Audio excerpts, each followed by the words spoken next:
The Soul Selects Her Own Society by Emily Dickinson. The soul selects her own society, then shuts the door to her divine majority, present no more.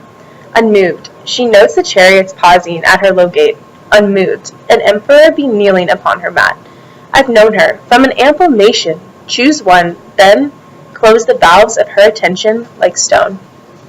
This poem really stood out to me while we were studying it. Throughout the week we studied Dickinson. I really just liked it because of the imagery of shutting a door to people in your life. I've really noticed this pattern in my life where I meet people and I just kind of shut them out because all I need is a few friends in my life and not very many acquaintances. I've actually haven't really seen the value of having acquaintances throughout my lifetime. I just think it would be much more ideal to have a few friends that I'm very close with and just live life with compared to having multiple acquaintances that really don't know me as a person. I've noticed this a lot since I've came to college. I have 4 very good friends that I do everything with. We have fun together. They care about me. I care about them. And that's all I need. To a lot of people, having just like 4 good friends would seem kind of sad and lonely. But to me, that's all I need in my life. That's all I really want in my life either, is have those 4 people who really genuinely care about me. Compared to just having a bunch of acquaintances just to be popular, that's never really seemed ideal or attractive in my eyes. But this personal connection isn't just the only reason I like this poem. I also was really drawn to the different devices Dickinson used throughout the poem.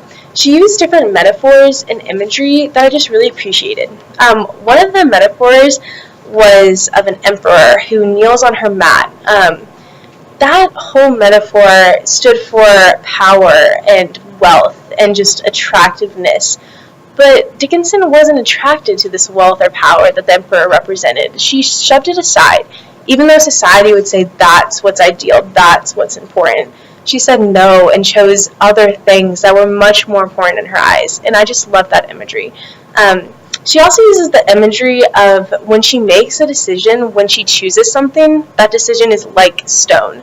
I love that because when she says like stone, it means that it's unmoving, unbreakable, and just unchanging, which I love. And I really have seen that own loyalty in my own life when I choose people, especially choose good friends that I'm very loyal to, and nothing can change or break that friendship.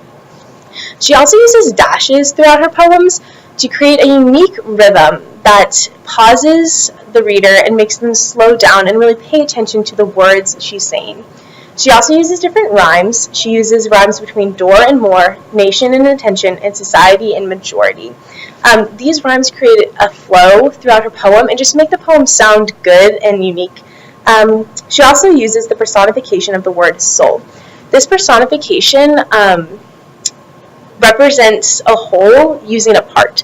So she says soul to represent the entire person, not just their soul.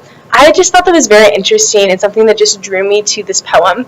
So that's the reasons why I was drawn to The Soul Selects Her Own Society by Emily Dickinson. Thank you.